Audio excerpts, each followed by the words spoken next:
song is that? It's one of those. One of those tracks lying around. One of those.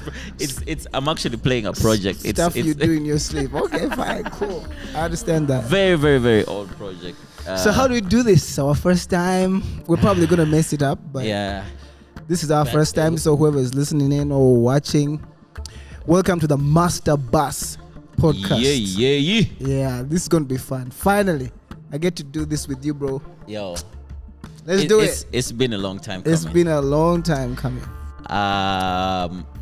They say analysis paralysis is real. It's real. We were supposed to do this, I think, 2 years ago? Well, maybe a year, not 2 years ago. Remember COVID? Yeah.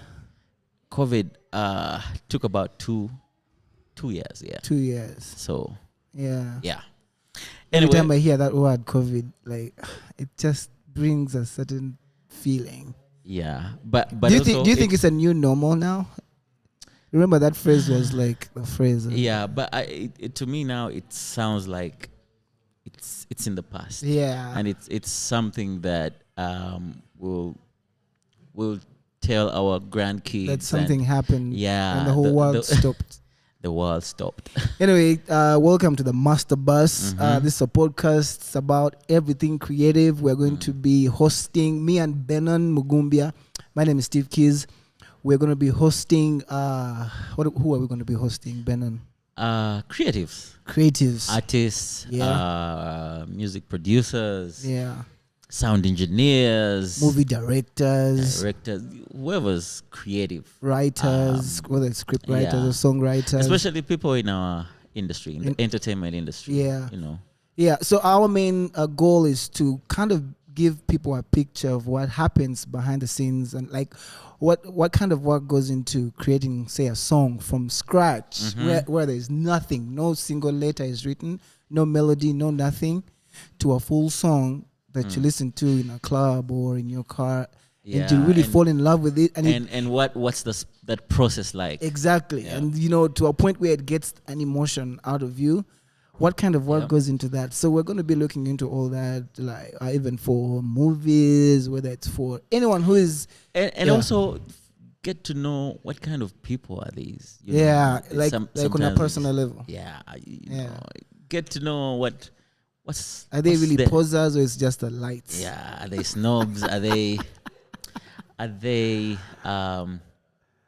What's their typical day like? Yeah, what time do they go to sleep? There are some people who think we come to work and we're just blasting music in the office and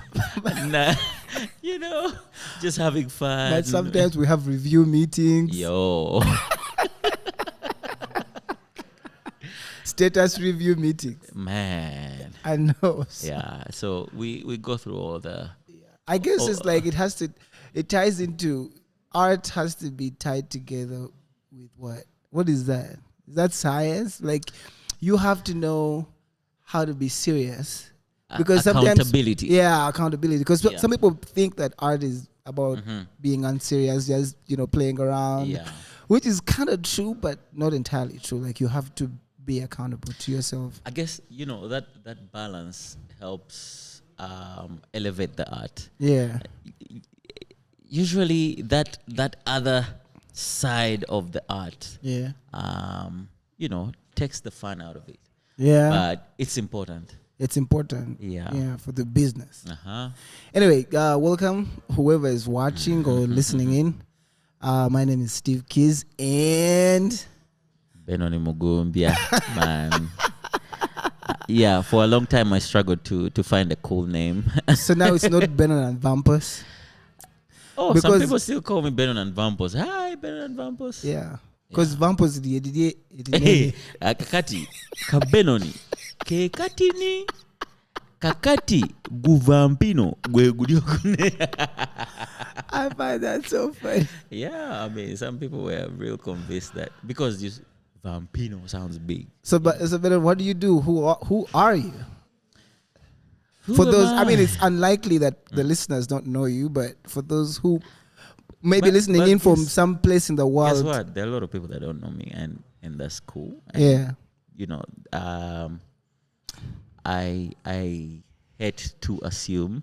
that everybody knows. So that's why usually when I meet somebody, I introduce myself, Yeah, and there's nothing wrong with that. So yeah, like I said, I am Benon Mugumbya. that's your official name. That's right. The name in the Ndagamuntu. uh, eh, I usually don't know how to answer this question, by the way, because I end up talking about what I do.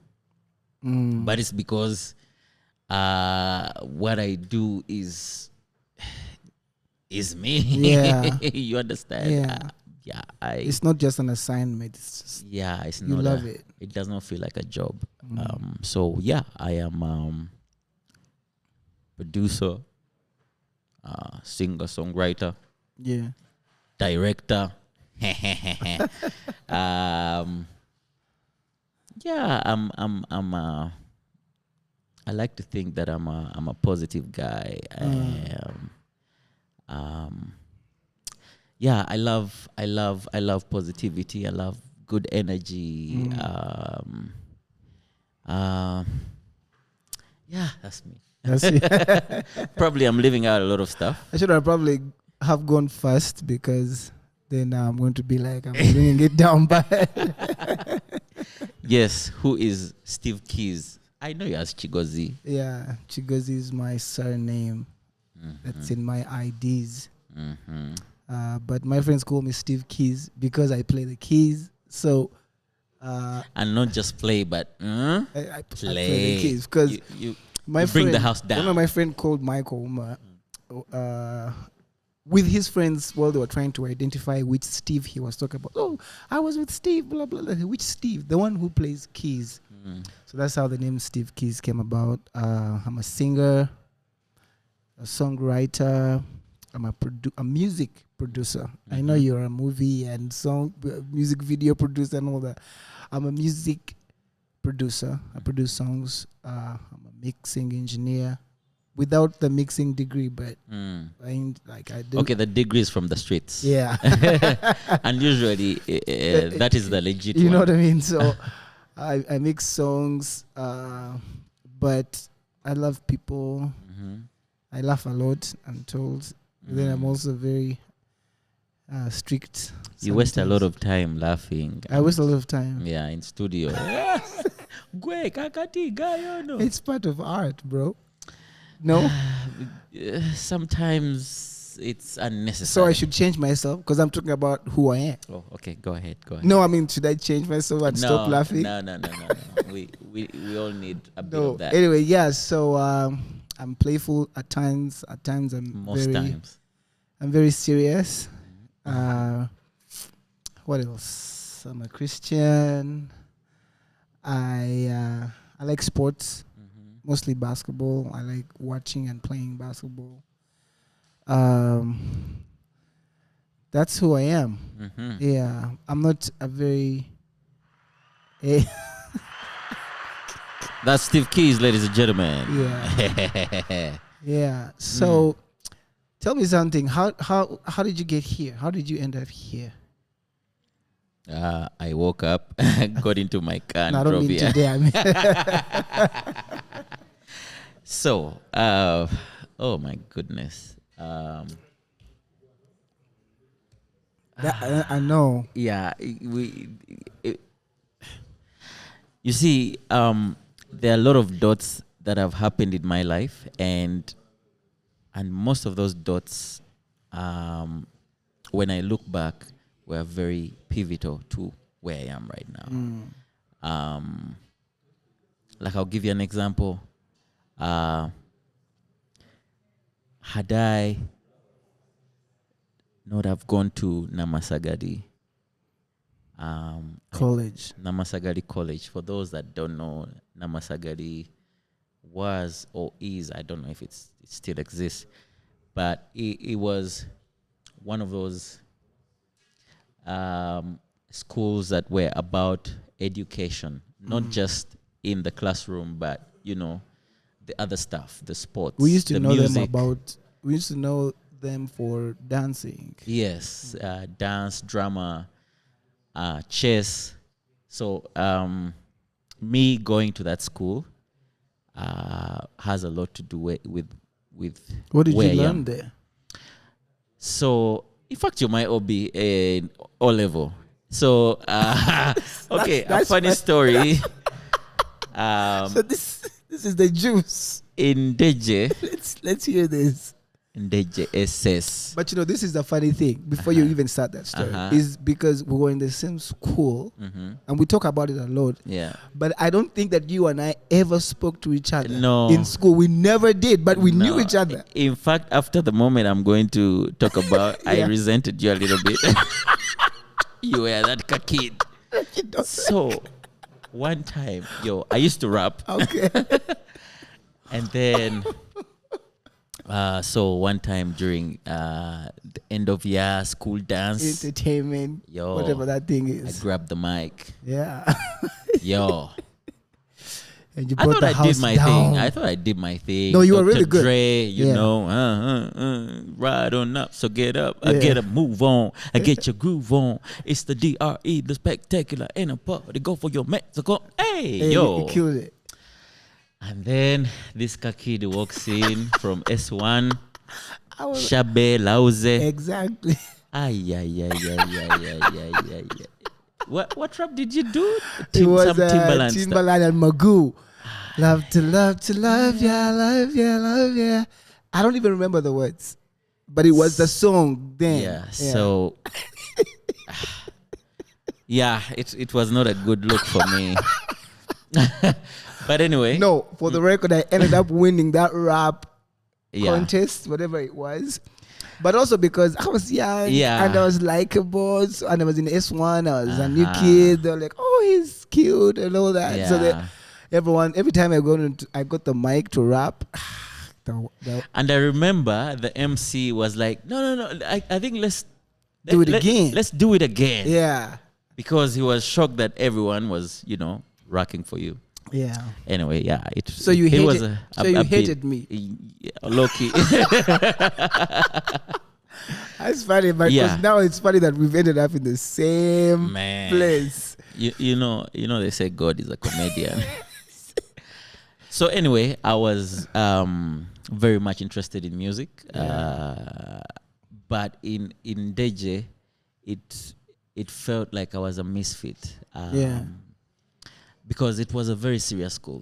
More about it's yeah. called academics. Yeah, books, good grades, you know, which is good and fine. And then when I joined Namasagari, and people, what got around that I could sing, instantly The flower was watered. and so what happened, because Namasagari used to have school productions every year, school plays, and they were a big deal. Yeah. And we will go on tour. So that year they were looking for somebody who could sing with Juliana. Whoa. Yeah. Juliana Kanyomozi? Yes. Bro. And there was no guy that could do a duet with her. And I joined the school. And I did the part. And because I didn't have an understudy, so an understudy is somebody Someone that who's can learning from you. that can say, for example, if you're the lead role in the play, and you fall sick, there's somebody like a substitute. Yeah. So because my part was singing, I didn't have an understudy. So I was exempted from all the school chores like slashing, cleaning. I was treated like a king. So I'm like, okay. I like this. I like this new life. This is cool.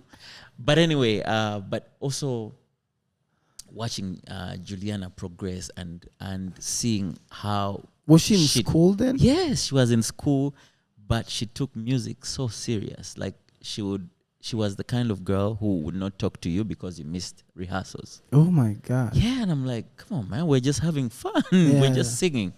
And then later on that year, that's when they released the album IJ, the album she did with Irene. with Irene. And at school they played the full album at the assembly.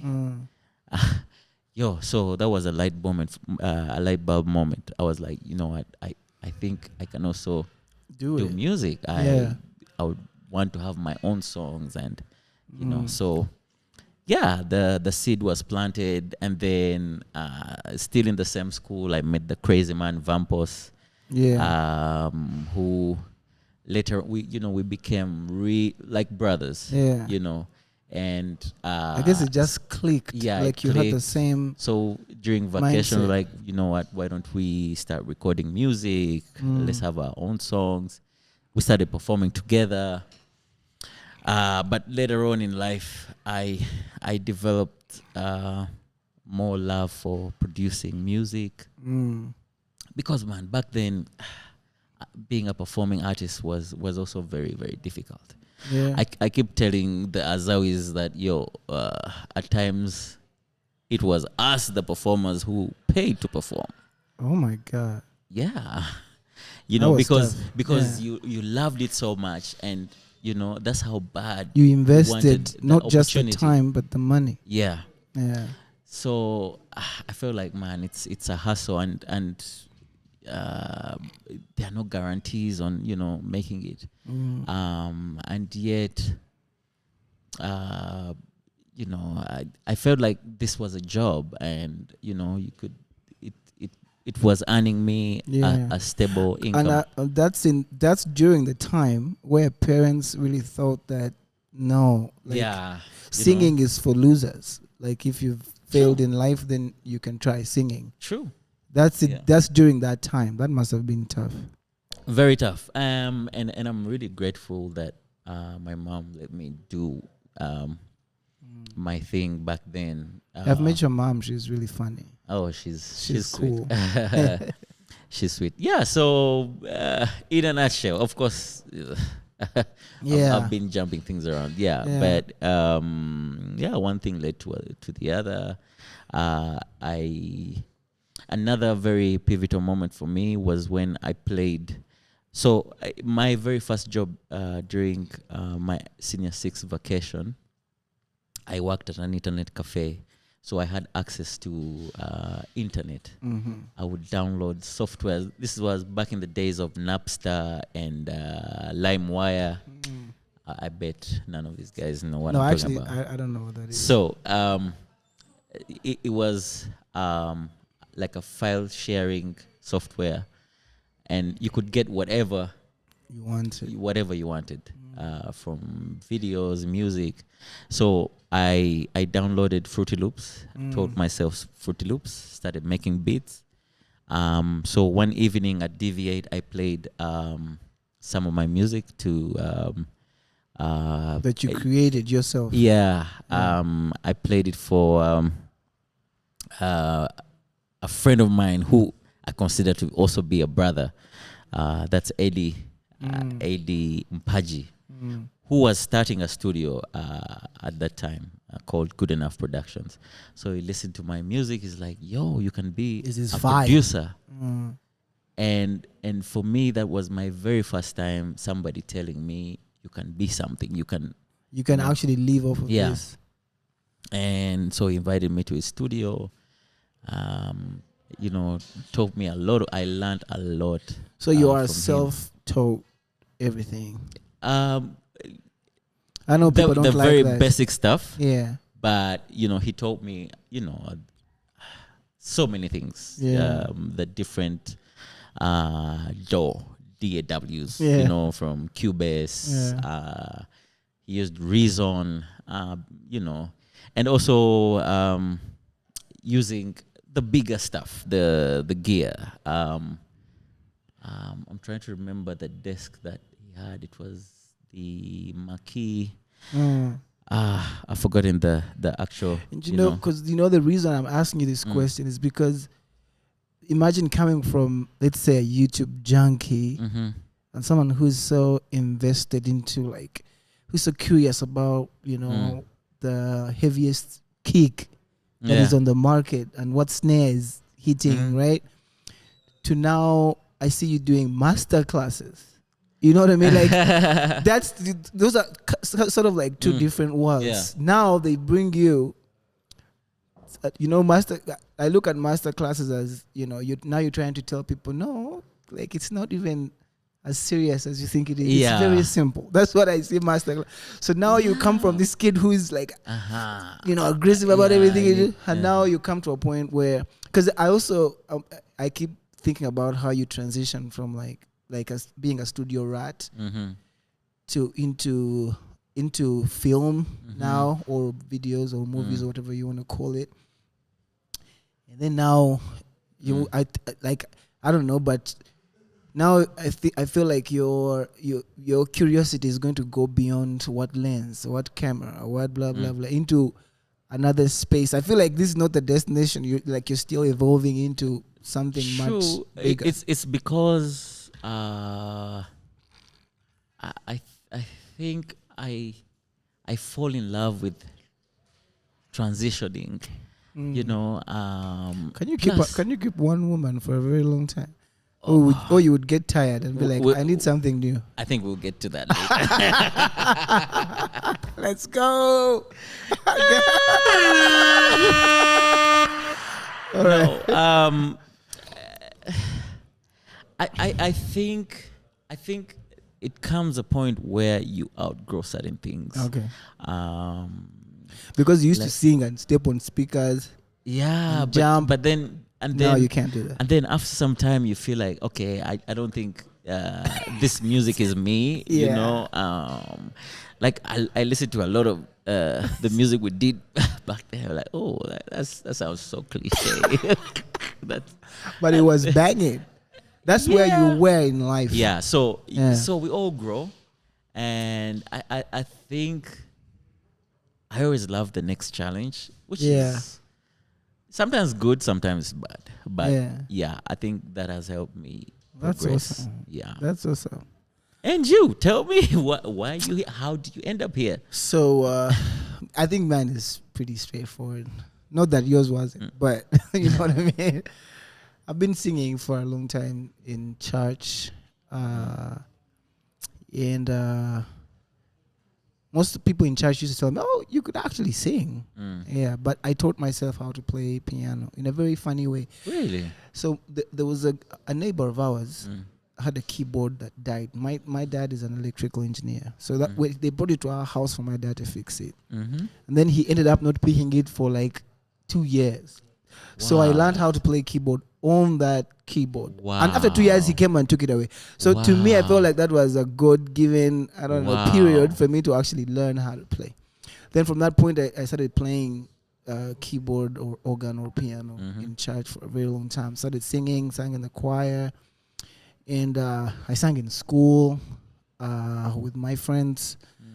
And then after my high school, I ended up not doing uni. I didn't do uni, but that's a whole different story. Probably not for the master bus. But, but at some point in 2011, before 2011, probably around 2008, I got curious about music production. I don't know how it started, but I felt like I wanted to record my own music. I wanted to get into it. So I taught myself how to use Logic 6, then, which could actually work on Windows.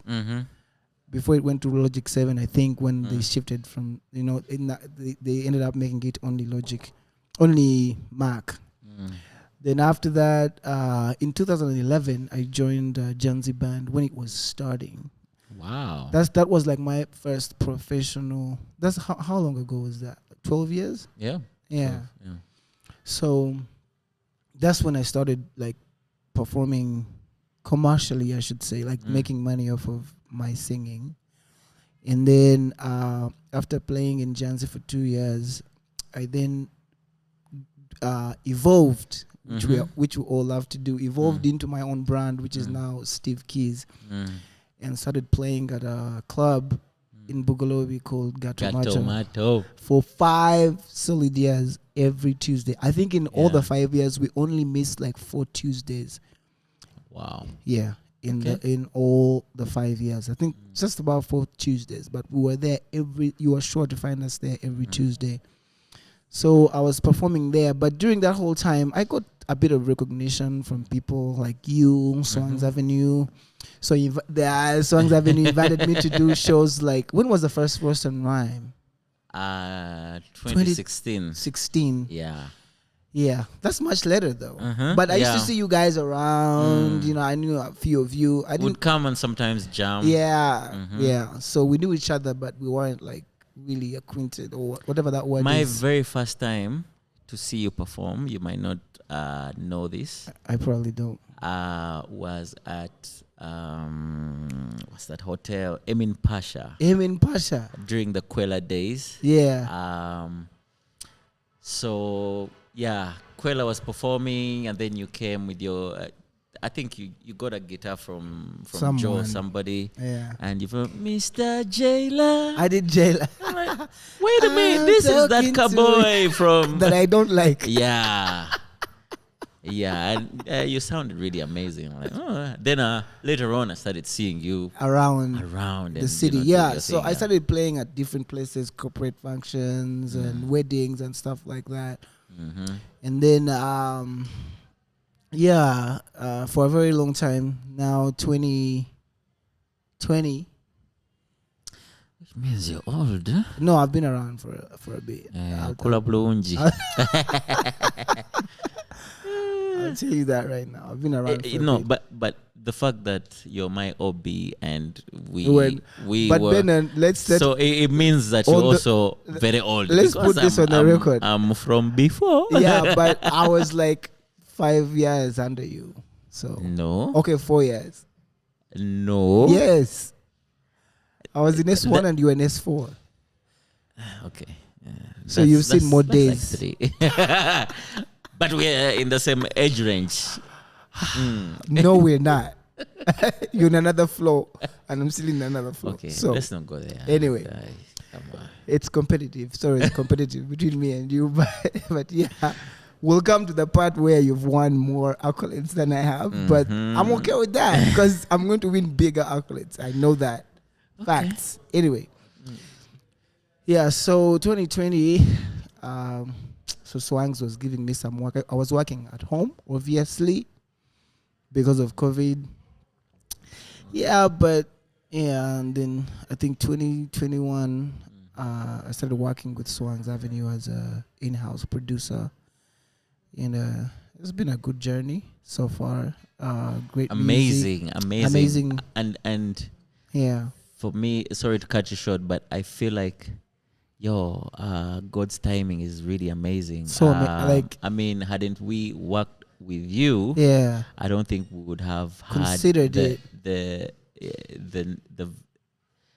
nice music and the sound of Azawi. Yeah. You know, blessings. So the way things are put together is it's really magical. The world really brings things together. I really pay attention to a lot of those things.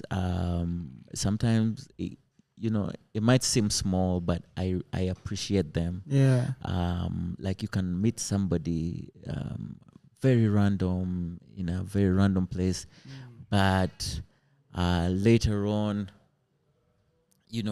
you end up realizing that, I need this project to be done. Yeah. Wait a minute, I met a guy who does. Yeah. And it's and amazing. Boom, yeah. So I've had fun, and it's been such a growing time for me ever since I came to Swang's Avenue, understanding how the business works. Yeah. I've learned a lot about how the industry works, which I think on this channel we want to bring into light for people to understand, because so many people, talented people out there, don't know. They feel like you just go to studio, record a song, it's very nice, and then you post it everywhere. or you distribute it everywhere, and then next day you wake up and you have 1 million calls. Sometimes it works like that, but not always. Actually, most of the times it won't work like that. Unfortunately. So it's like working with different artists. I was good doing my own stuff in my own room, mixing my own songs, writing. But now, working with different artists, mixing a whole album, and working with different companies on different, ads or jingles or whatever they call those things. It's been a totally different experience for me, and so this is where I am right now, and I'm still growing. I don't know if like you, I would grow into film or I don't know. I haven't you never know. I never know. Let me ask you something. Is it more pressure? Because I've listened to all your albums. Is it more pressure working or mixing your own music or for somebody else? Because it's different. It's so hanging around you guys has changed my attitude towards that. Because I used to have a lot of pressure mixing my own stuff because I wanted to sound so good and very impressive. But art sometimes is not about that. It's about emotion. Some of the things that you might think are rough, people end up falling in love with those same things. Yeah, because they were genuine and they were genuine. The right emotion. So now I'm learning so much to put the pressure off my shoulders and just let the emotion rule, because that's what the people connect to. If the song is sad, it needs to make them cry. If the song is happy, it needs to make them jump and put their hands up. So that's why I'm learning to let myself just allow for, like, what do they say about the gut? Like, trust it. Trust it. Listen to it, and that's it. It's getting me. So I put my own flavor to the music. But to answer your question, I don't know. I guess I still feel a little bit of pressure mixing my own music. I feel less pressure mixing other people's music, to be honest. Unless I have like a deadline. Maybe that's the pressure I would talk about. I know. Yeah. I know. So you've there's something you've mentioned, and I've just remembered. For me, because I know you're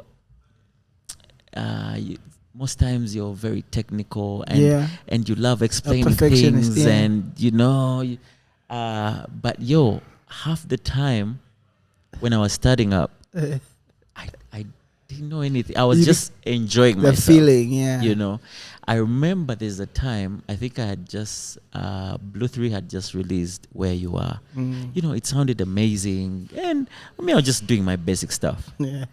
And I received a phone call from Nicholas from First Love Studio. That guy is talented. Oh, he's amazing.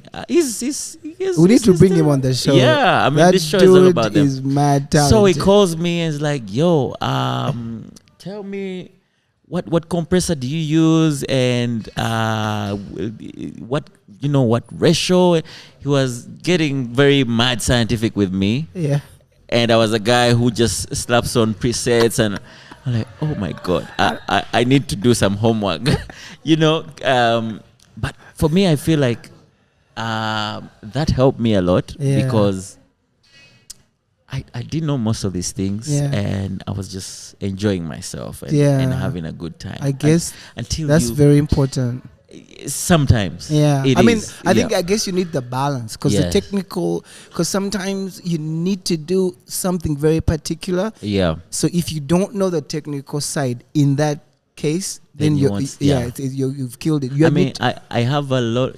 There were a lot of songs that that didn't come out right, and actually nowadays I go to my old projects and I'm like, God damn, what was I doing here? Look at look at mess? The EQ, bro. I always want to go back and remix all my songs. I'm like, what was that? That sounds like trash. Let me ask you a very difficult question. It's a trick question. Very difficult. I guarantee you. What's the biggest song you've ever produced? People are listening.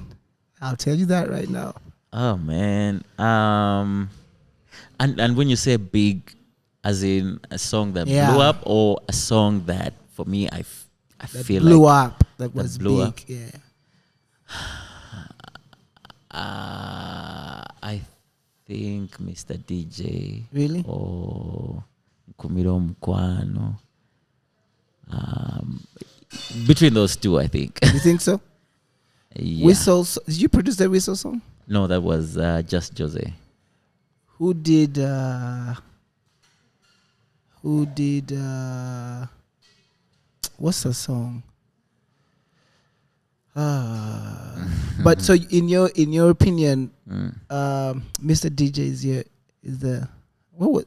But not my favorite though. What's your favorite song? I did a lot of songs that even up to now I still listen to, but you know, I don't even think they're out there. I did a lot of songs for Babaluku. This guy, I don't know.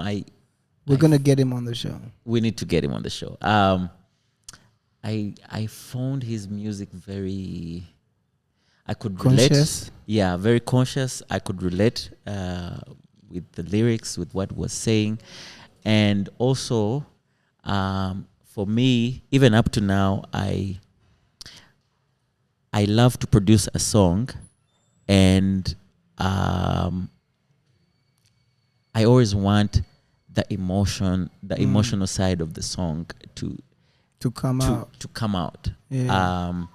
So they're the kind of songs. This guy, 90% is rapping in Luganda, but you know, regardless of who is listening, they'll go, "Oh, what is he saying?" So what's the title you know? of that one song? So there's a song called "Nchali Wo."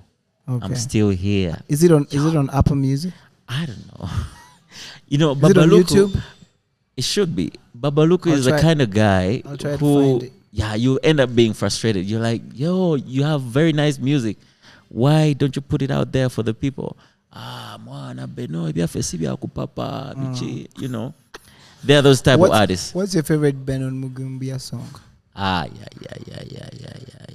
That's the Come on. That's the biggest. Is that the biggest? It's the big. I think it opened doors for us. I mean, we traveled the world because of that song. Okay. But I think it's like if I ask you the same. Do you have a favorite song? I don't know. Not that I can think of right now. Yeah, I think True Love. My song called True Love should be my favorite song. That it's very emotional. It came from a very deep place. I love it. Okay, for me, I think it depends on how I'm feeling and the mood. Yeah. And maybe sometimes I have songs that I can never get tired of listening to, like Hope, because it speaks to me, and it's a kind of song that that energizes me to, you know, Pumps you up. yeah, Inspires you. inspires me, and I get it's I really can tell difficult. what you're saying from your face. Yeah. So for those I actually have, I never talk about my music. Yeah. But yeah. yeah. So, Anyway. yeah. Anyway, so thank you very much for today. Today was an introductory. Is that a word? Kinda. Episode of the show, the Master Bus. So the hosts were hosting the show. Yeah, so the hosts were hosting themselves for the first episode. I think this is gonna be fun. Yeah. I really want to deep dive into some of those things, like the process, like how was it like producing Mr. DJ, like what was the process, like how was it recording songs then, how is it if you're working on any new things, you know, blah blah blah blah, you know. So we're gonna be Guess what? yeah. You just reminded me. I've recorded I've recorded people that probably you would not even imagine. I've recorded Jimmy Katumba. You know What? Jimmy Katumba? Yeah, that's an icon. Yeah, and I've also recorded. I need to hide my face. General Eddie. Yeah, some of those songs that were all over social media. Yeah. Yeah. No, but there's this thing about you. I think people gravitate so much to the stuff that you've done. Like for someone to actually trust you and say, "This is the guy I want to work with." I think it's pretty impressive. I think you've done a good job. Trying.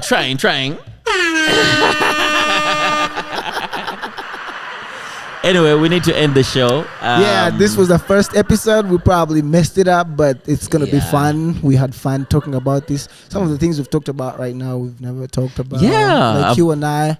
But I'm glad that, I did know that. the way we saw each other. I can't say we met each other because we didn't really meet. In school, but and now we ended up together and we're working together and it's so much fun. I'm really thankful for that. I don't think you're a good guy. You're a cool guy. Please record this. I need to keep this on record because I don't get it. When Benon says that about you, you better keep it. But thank you so much. I don't say it enough. Bro, like we all know that you're the hardest Mugumbya guy.